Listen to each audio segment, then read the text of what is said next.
It doesn't care if it doesn't matter if it's a zoning commissioner in Dubuque. That's national news. All major Republicans, all major conservatives will be made to answer for whatever stupid thing that person says. But if somebody, let's say Terry Bean, a friend of Obama, a major bundler for Obama, head of a national gay group in the country, is arrested and charged with sex crimes. Oh, that's not news. We're not going to talk about that because the media set the agenda. It's absolutely amazing. I agree with what you're saying about the media setting the agenda. I just wonder when they all decide to shift the agenda. Because, I mean, we're going to see tonight, obviously we're going to see Trump win tonight. We're going to see Sanders win tonight. They're going to marginalize those two winners, and they're going to basically discount what New Hampshire has to say. But if Hillary does better than expected, is it going to be that there's going to be a huge victory for Hillary, just like it was a huge victory for Rubio? Well, what they're going to do, and they've been doing it, they've done it 20 times by my tally already on the networks, and that is they've called Sanders the senator next door, or some version of that. The senator next door. Oh, my gosh. Because, New England's tiny, and so he's the senator next door. Everybody knows it. And even Sanders was right on this point. He said, I'm virtually certain that most people in New Hampshire know Hillary Clinton better than they know me. Hillary Clinton, let's not forget, was the senator 2 doors down. She represented New York instead of Vermont. She was Secretary of State of the United States. She was First Lady for 8 years. Yeah, they got a little familiarity, but the media want to downplay that because the left is in a full-on freak out where they suddenly realize that their choices are someone who is under FBI investigation or someone who is an avowed socialist. And they're having visions of 1972 dance in their heads. They think this could be McGovern, Nixon all over again, where the party faithful elect someone that is so far out of the bounds of what America wants, but it's what the kids want. The young college kids who got massive debt, so they want somebody else to pay for it because they're irresponsible and went and got their gardening degree or their women's studies degree at Columbia or something like that. So you've got a lot of motivated people, and that's how caucuses are chosen. If you think back to 2008, that's how Hillary lost last time. Hillary lost because she won the places where it was a vote. And every time they had a caucus, she lost because a lot of people didn't care that much for Hillary, but they wanted to vote for the new guy. They wanted to vote for Barack Obama. Well, it's the same story all over. She's already talking about having a staff shakeup. Media are freaking out because they could get their worst case scenario. They've built up Donald Trump. This is what the media are most scared of. They built up Donald Trump as a way of targeting and attacking the GOP, and now they might get it. They've literally created their own Frankenstein politician. And that's a great way to put it and a great way to end the segment. Dan, obviously we're going to be getting together at CPAC at some point to throw back a few and maybe talk some politics. Do you see more than those three candidates, the upper tier that you mentioned, Cruz, Rubio, and Trump, do you see anyone else surviving to the first week of March after Super Tuesday? Well, surviving, no matter who it is, remember people are running for the VP spot. So the reason why they stick around is to keep their face out there. So now it is possible the American public is different than me. But just as the same, New Hampshire is different than the American public. It's very obvious if you watched the debates the other night. That it was a decidedly liberal GOP audience. And I don't think that reflects what you're going to find in South Carolina or in Super Tuesday or most of the upcoming primaries. So who wins tonight, it's just one data point. It's not a trend line. All right. Dan Gainor, thanks so much. Folks, go to NewsBusters. Like I said, it's one of the sites I travel to every day. It's on my daily blog roll. I check it out religiously. You should too. Dan, we're going to talk again next month, hopefully face-to-face at CPAC. Looking forward to where we stand on election 2016 when we meet up again, pal. Thank you very much. All right, and that was Dan Gainor from NewsBusters and Media Research Center talking a little election 2016. And you know what, folks?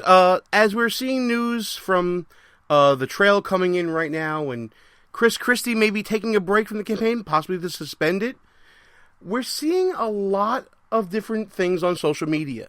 We're seeing the point of view from a lot of different people. I see comments on Facebook and on the Twitters that this is a grassroots win for Donald Trump. A billionaire is a grassroots win. I gotta think about that one. And while I'm thinking about that one, and I'm talking about social media, thanks for listening to Behind Enemy Lines Radio. I'm Gene Baradelli. Russ is working tonight through this primary special show. And while I got you listening, check us out at www.behindenemylinesradio.us. Check us out on the Facebooks and the Twitters at BEL_radio. And if you miss any part of this show, when we broadcast live on Spreaker, you can check us out on rebroadcast at any one of our outlets, including WNJC 1360 AM, Philadelphia's Renaissance Station, Rebooting Liberty Radio Network, Red State Talk Radio, High Plains Talk Radio and Sackheads Media, and K98Talk.com.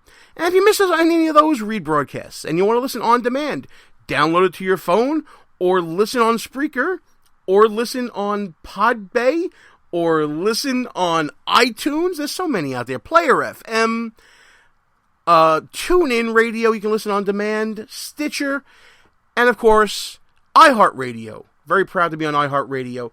Check us out on any one of those outlets. And finally, while you're checking out different sites and stuff on the net, check out the Brooklyn Young Republicans, where this show started from, at www.brooklynYRS.com.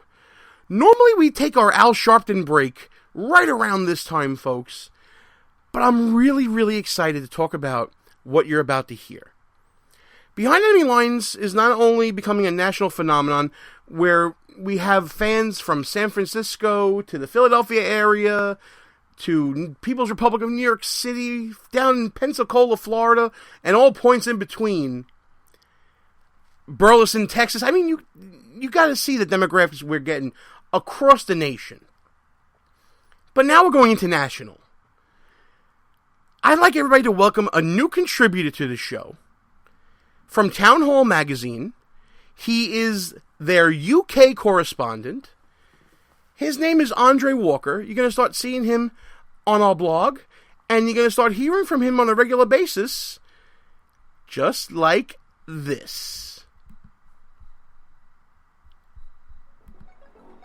Time to head across the pond. Meet our newest contributor, Andre Walker. Hello and welcome. My name's Andre Walker, and your weekly monologue starts right now. Did I spot Democrat fever hitting that pillar of American greatness, the Super Bowl, on Sunday? Or rather, hitting its halftime performance? Watching Chris Martin and Beyonce competing for space on stage reminded me of the final days of the New Hampshire primary. The Great White European Socialist, played in the Super Bowl by Chris Martin of Coldplay, strutted around the stage to the delight of spotty-faced identikit teen groupies far too young to know better. Out of tune with the watching American public, Martin whined about wanting to rule the world and how it would be paradise. As he danced around, like the drunken uncle you only have to put up with at weddings, he was joined by an army of people dressed in traditional Chinese clothing, including rainbow umbrellas. I can't think of a better person to play Bernie Sanders in any forthcoming dramatisation of this epic primary battle. No wonder the Chinese were jumping for joy. Who'd have thought that communist economics would be brought back to life by a candidate for US president? What a very, very strange world we really live in. We can only assume that if Sanders rules the world, the paradise he refers to involves unlimited turnip rations for anyone willing to dob in a relative to the secret police. But what of Hillary? Well, she was ably played by Beyonce Knowles, who insulted American police with her Black Panther routine.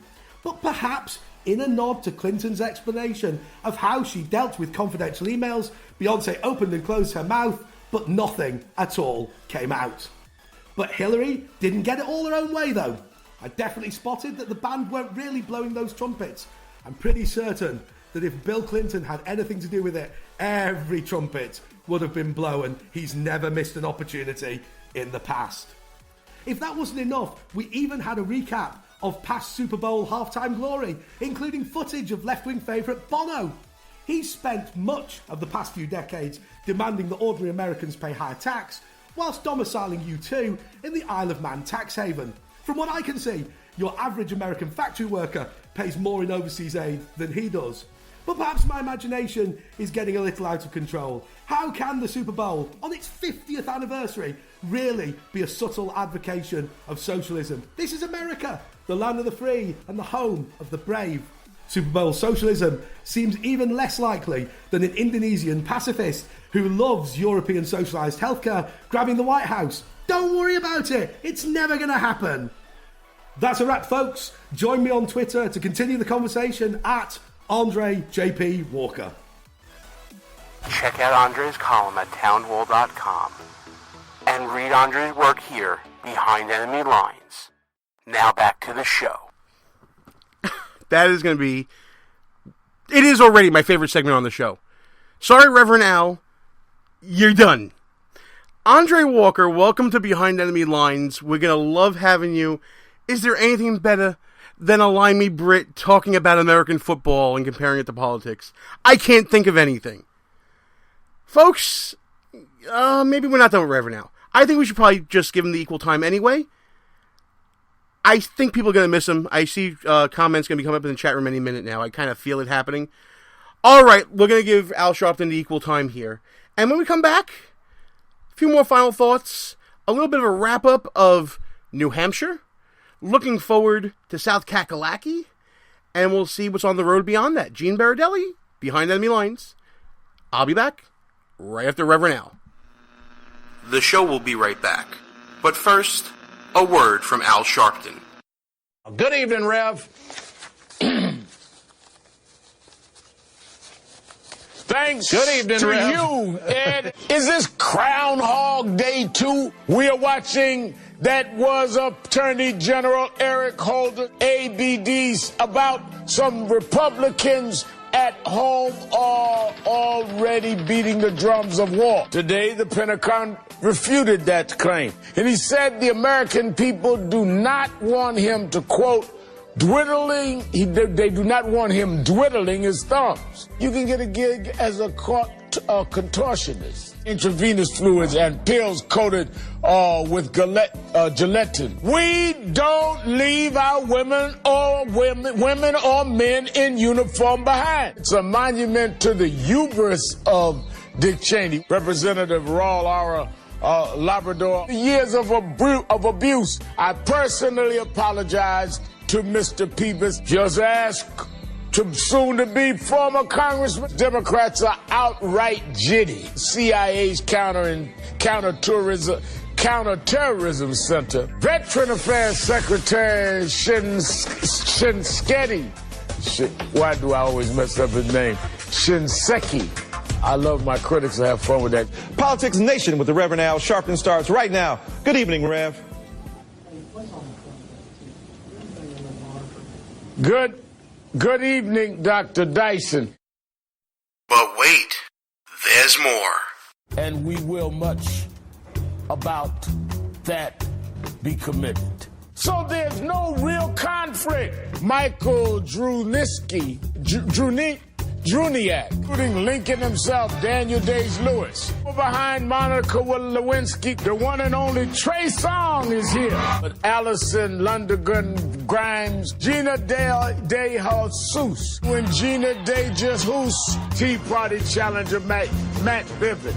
People don't want to have their Social Security overall. The Republican savior, Mark Rubio's big night. In evolution and Galileo, this whole thing of Galileo, America's changed. Unless IT and Skillets, President Putin doing something similar back in, it won't change this fundamental fact about the GOP. Just how absurd these attacks is. Nearly 6 months after the dangerous traffic jam, the Thai military says, my friend from